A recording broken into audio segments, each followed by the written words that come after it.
Bienvenue dans cette nouvelle séance de travaux pratiques consacrée à la détermination de l'impédance d'un circuit RLC forcé en utilisant les logiciels Electronics Workbench et Regrisi. Cette séance est consacrée aux élèves de sciences mathématiques. On va utiliser le logiciel Electronic Workbench pour réaliser l'expérience qui va nous conduire à la détermination de l'impédance. Pour cela, on va réaliser un circuit RLC en utilisant un générateur de tension sinusoïdale, une résistance, une bobine et un condensateur. On va prendre pour la résistance 1 kΩ, pour la bobine 1 millihenry et pour la capacité du condensateur 1 microfarad. Après, on va utiliser les deux appareils de mesure, un ampèremètre puis un voltmètre. L'ampèremètre, c'est pour mesurer l'intensité efficace du courant et le voltmètre pour mesurer la tension efficace de la tension sinusoïdale. Donc, on va réaliser le montage en liant le générateur basse fréquence à l'ampèremètre, puis l'ampèremètre sera relié à une borne de la résistance, l'autre borne sera reliée à la première borne de la bobine, et la bobine est liée à une plaque du condensateur, et l'autre plaque est liée au générateur basse fréquence qui va nous donner une tension alternative sinusoïdale. Le voltmètre est branché en parallèle pour me donner la tension efficace aux bornes du générateur. Après, on va régler l'ampèremètre et le voltmètre sur le mode alternatif AC et aussi pour le voltmètre en mode alternatif courant au lieu de courant continu. On va faire varier la tension efficace du générateur en gardant sa fréquence constante. Par exemple ici, on va prendre pour valeur efficace au départ 0 et je vais fixer la fréquence par exemple à 200 Hz. On va changer la valeur de la tension efficace et on va relever la valeur de l'intensité efficace sur l'ampèremètre et la tension efficace sur le voltmètre. Donc pour la première valeur U efficace 0, on voit sur l'ampèremètre la valeur 0 ampère. On va changer maintenant la tension efficace du générateur en prenant par exemple 2 volts.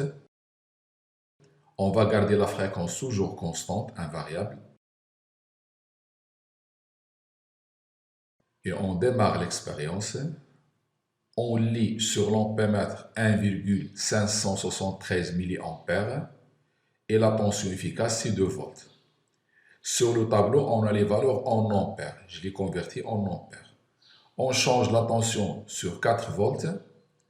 On refait l'expérience. On trouve pour 4 volts 3,147 mA. Après, on change la tension efficace du générateur en prenant par exemple 6 volts. Et en gardant toujours la fréquence égale à 200 Hz. Et on va noter la valeur de I efficace et la valeur de U efficace. On prend par exemple 12 volts. On refait l'expérience. On note 9,441 mA pour 12 volts. On va maintenant tracer la courbe U efficace en fonction de I efficace dans un logiciel qui s'appelle Regrisi. Sur ce logiciel, je vais prendre un nouveau fichier à partir du clavier sur lequel je vais mettre comme axe des abscisses l'intensité I. L'unité, c'était en ampères. Le minimum que j'avais sur le tableau, c'était 0. Le maximum, c'était 9,44 mA. Je vais prendre 10 mA comme valeur maximale. Deuxième axe des ordonnées, la tension efficace U en volts. Je vais prendre comme valeur minimale 0, comme valeur maximale 15 volts. Sur l'expérience, je suis allé jusqu'à 12 volts.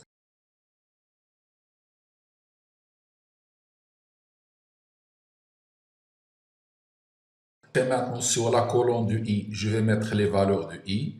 Et sur la colonne du U, je vais mettre la valeur correspondante à chaque intensité, à partir du tableau relevé lors de l'expérience. Et on voit ici à gauche, lorsque je mets les valeurs de I et de U, que la courbe U en fonction de I se trace progressivement. Comme vous allez le voir, ça c'était pour 2 volts. Vous voyez une courbe en bleu à gauche. Après la deuxième valeur de I, la valeur correspondante à cette valeur de I, c'est 4 volts. On voit que la courbe commence à apparaître clairement.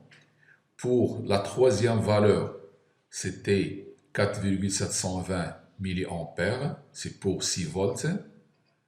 Et on voit aussi pour la dernière valeur, c'est 9,441 mA, c'est converti en ampères, c'est pour 12 volts. On voit que la tension et l'intensité sont proportionnelles, c'est-à-dire que je peux écrire U égale à une constante fois I. Cette constante de proportionnalité, on l'appelle Z, c'est l'impédance du circuit.